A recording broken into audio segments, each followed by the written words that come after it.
Depuis peu est apparu au Québec l'Office pour les personnes handicapées.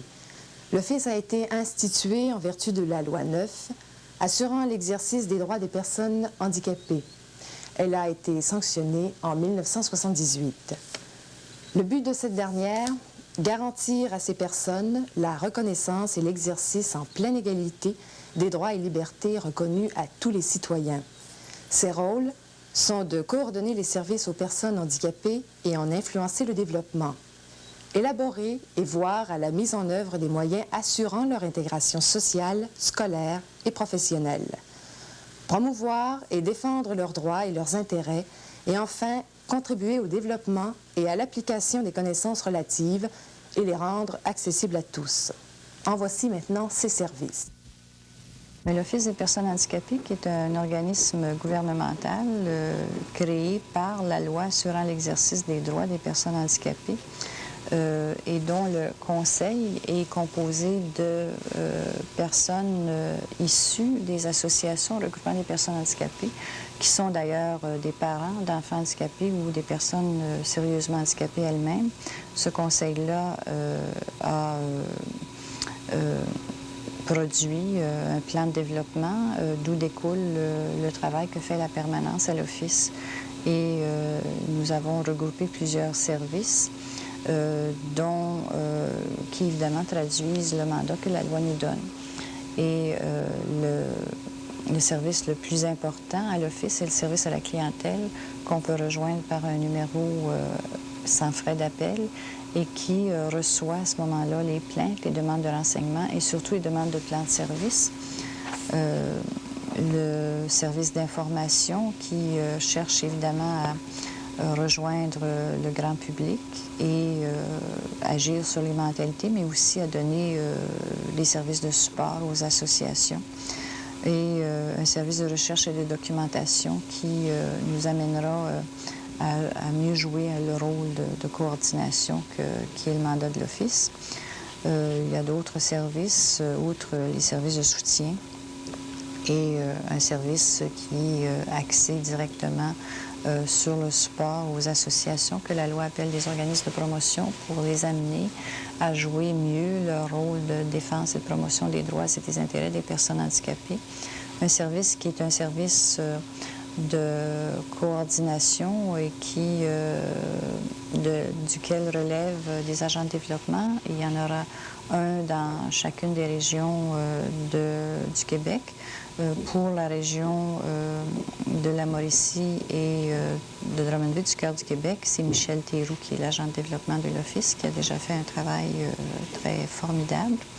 Et pour d'autres clientèles, par exemple, les centres de travail adaptés qui sont accrédités et subventionnés par l'Office pour employer des travailleurs handicapés, dont celui des Vieilles Forges à Trois-Rivières, l'atelier des Vieilles Forges.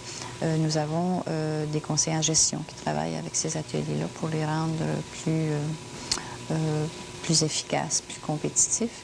Et aussi du personnel qui travaillera avec les employeurs qui ont, comme vous le savez, dans la loi, la responsabilité de signifier à l'Office des intentions d'embaucher des personnes handicapées.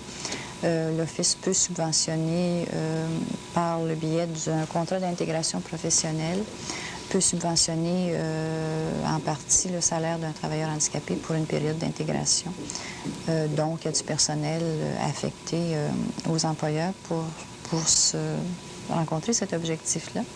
Et il y a aussi un organisateur communautaire, il y en aura 2 bientôt, qui travaille avec les associations, qui fait des recommandations de subventions et qui leur donne beaucoup d'autres services de support. Madame Robillard, quels sont les besoins les plus urgents d'un handicapé physique? La personne qui est handicapée physique a les mêmes besoins que vous et moi, de vivre son quotidien comme tout le monde. Ça veut dire à ce moment-là de trouver un métier qui lui convient. Ça veut dire de pouvoir sortir de chez elle. Ça veut dire pour aller travailler ou aller aux études, de pouvoir avoir un transport. Et ça veut dire aussi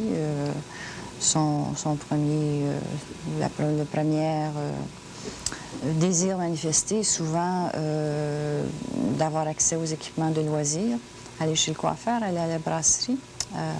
C'est tout. Quelles sont les plaintes qui reviennent le plus souvent de la part d'un handicapé physique? Les demandes de services, on a fait des études avec une courte expérience et un échantillonnage de 500 dossiers environ. 40% de ces demandes sont des demandes de travail. Sauf que pour avoir accès au travail, il faut souvent prévoir, en particulier pour une personne handicapée physique paraplégique, des services à domicile et du transport adapté. Et les demandes aussi par rapport aux enfants, et peu de parents relativement ont eu recours à nos services encore. Il y a un besoin extrême de services de support aux parents pour éviter l'institutionnalisation des enfants. Et il y a aussi tout le problème que posent les services de support aux enfants qu'on intègre dans les classes régulières ou dans les classes de transition dans le système scolaire. Et là, il faut prévoir certains spécialistes pour agir en support aux professeurs.